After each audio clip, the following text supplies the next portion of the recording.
You got to go third party, or you got to build a team so that you can have the quality of life and so that you can scale.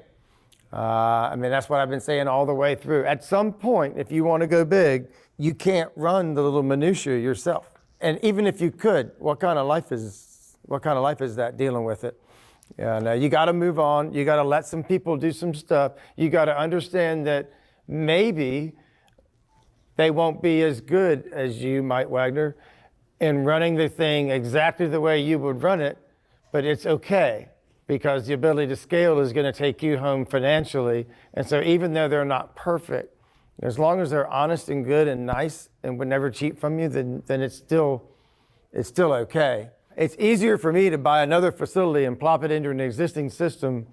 I would rather do that, and I'll make more money doing that than I will worrying about little small things that I don't want to worry about at my facilities. I mean, that's really the point of this whole talk. Is everybody getting that's where we're going here?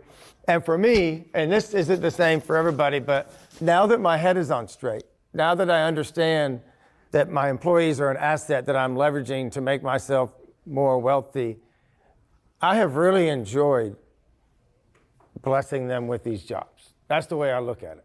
I've enjoyed that more than I thought was possible based on my first round of having employees. But again, the employees are the same. The difference is my mindset on how I look at them. But I love giving them bonuses. I love sending them little texts of encouragement. I love saying thank you to them. And I don't mind getting on them when I need to, but mainly Terry does that. So I just get to be Santa Claus and send them, $100 on Venmo when Andrea's had a hard week, or I get to send her a card when she's, in the hospital for a little operation. Right? I just get to do fun stuff like that. And I have enjoyed that way more than I would enjoy sending out late letters or running some facility or whatever. I don't even remember what you do running a facility, but I have really enjoyed that. I have enjoyed building that level of trust. I enjoy building those relationships. I won't let them down. I don't think they will let me down. If they do, we'll deal with it. But I don't think they'll let me down because we care for each other. When we went down that week, and when I bought the last one, I like to close on a Monday, and so we stay all week. There was a lot of work to do there. The bookkeeping was so bad. We had to enter everything into ESS manually, and we didn't have hardly addresses for tenants. So we had to call 400 something tenants and actually get them on the phone in order to get ESS up and running.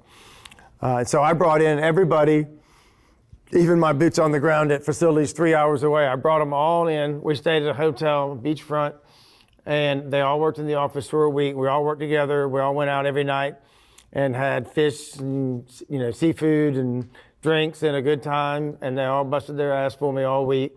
And it was super cool. I remember walking in the office and there's like 5 people just getting it.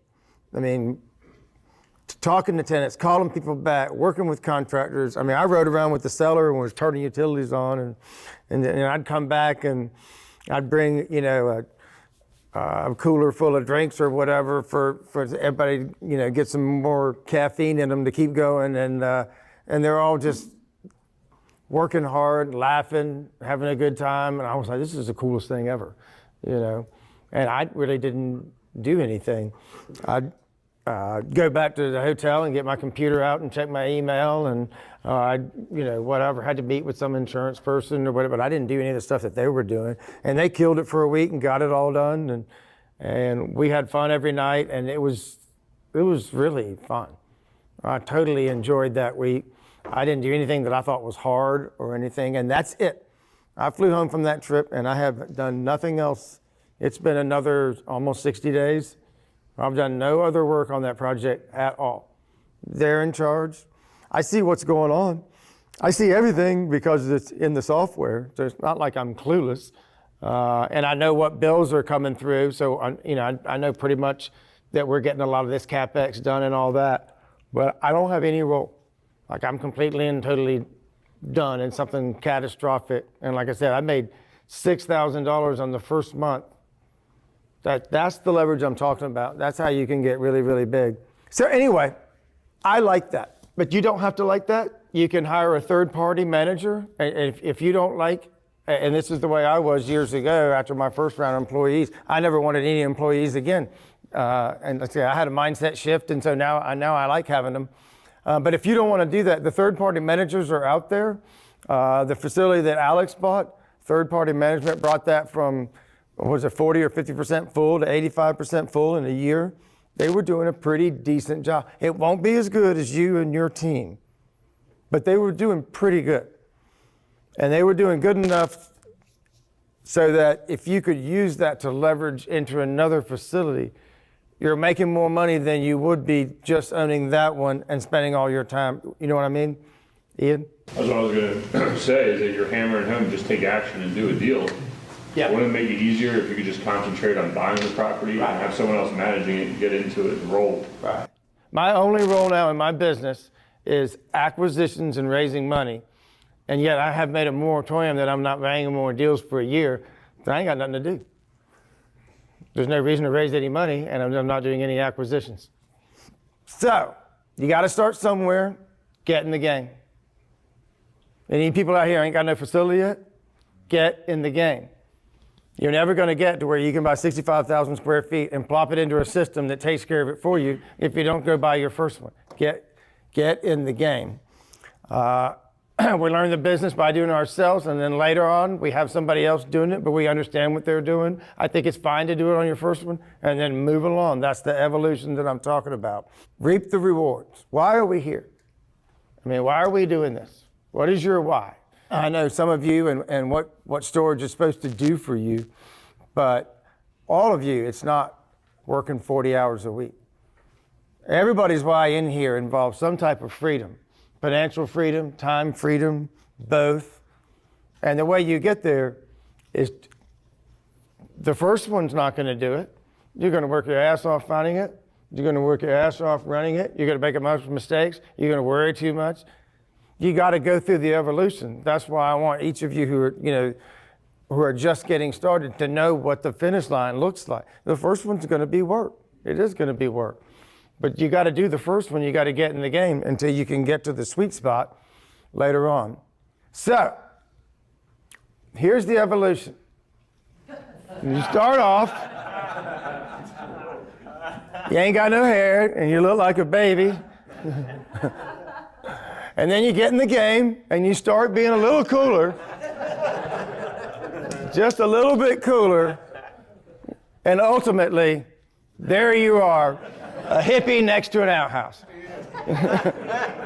This is what everybody is going through.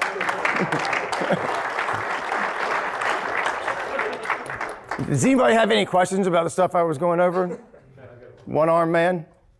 I'd like to hear a little bit more about how you're getting the power to make decisions with the CapEx to the Boots or Terry, like giving them freedom to do it, but you also obviously have to check it. Like that, I feel like is a big time suck. Like you giving them control on something that they might not know fully or understand. Like how do you? I just tell them what I want the result to be, and to talk to contractors and start getting me bids. Run it by me when you get 3 bids. And then we pick, and then they manage that bid happening. But I don't want to get the bids. I don't want to do all those phone calls. I just tell them end result, and I tell them the same thing. When you talk to the contractor, don't tell him how to do it. Tell them the end result. If you say, oh, I want a fence that goes exactly like this, that, and the other. No, I say, people are breaking in over here, and I don't want that to ever happen again. What is your bid to make that never happen again? I don't give a shit how you do it, you know? And so that's what I tell my boots on the ground. Just call around to different people, tell them what our problem is, ask them if they can do a bid on the solution, and we go from there. But I just task it, dude.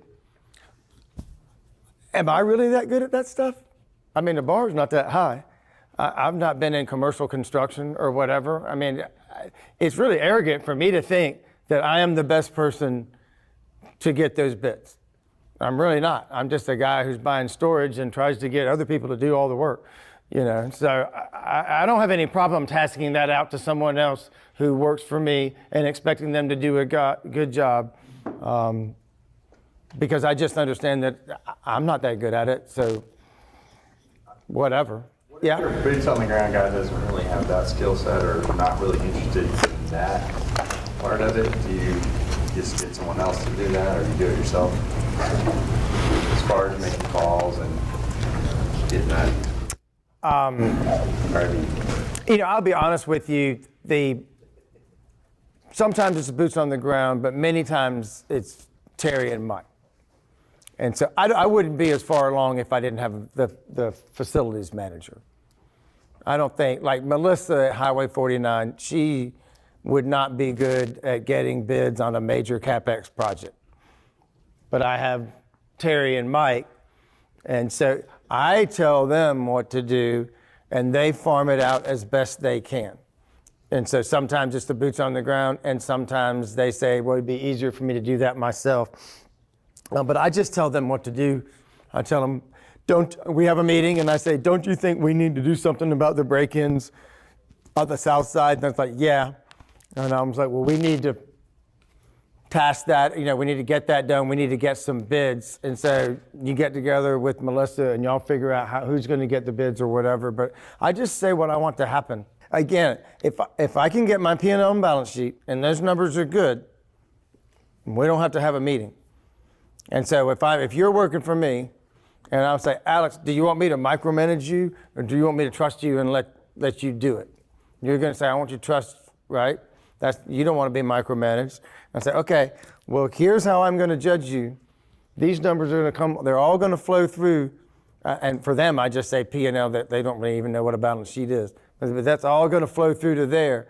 And so it really comes down to income and expenses. And so if you're spending too much money on repairs, I'm going to see it. If our income is down because our collections are up, I'm going to see it. So you're getting judged on this. And if those numbers are good, I don't care how you do it. I don't care if you're working 5 hours a week or 20 hours, whatever. If those numbers are good, then we're going to do good, and your bonus is going to be good. I give basically a Christmas, end of the year, whatever, big bonus, depending on how our year went. And our year is everything. And so Melissa at Highway 49 might get a good bonus because some of the other facilities did well, but they all talk to each other, they all text each other, they all get together on Zoom. I talk in terms of we as a global thing. And so if Terry's busy and one of them can text the other one and get the answer they need, I think that's a good thing.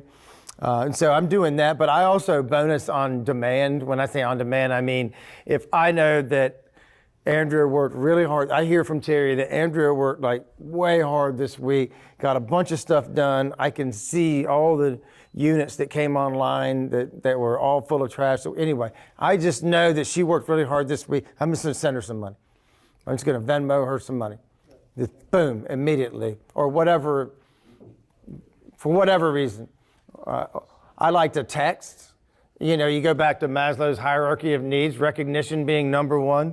If I hear that somebody did something good, or I see in ESS a big change that I like, I'm going to immediately text, wow, you kicked butt this week, so I appreciate you so much, mama, whatever, boom, and just hit them with it random from boss man.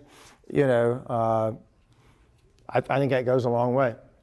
Yeah. You can not do work and yet still be involved, if that makes sense.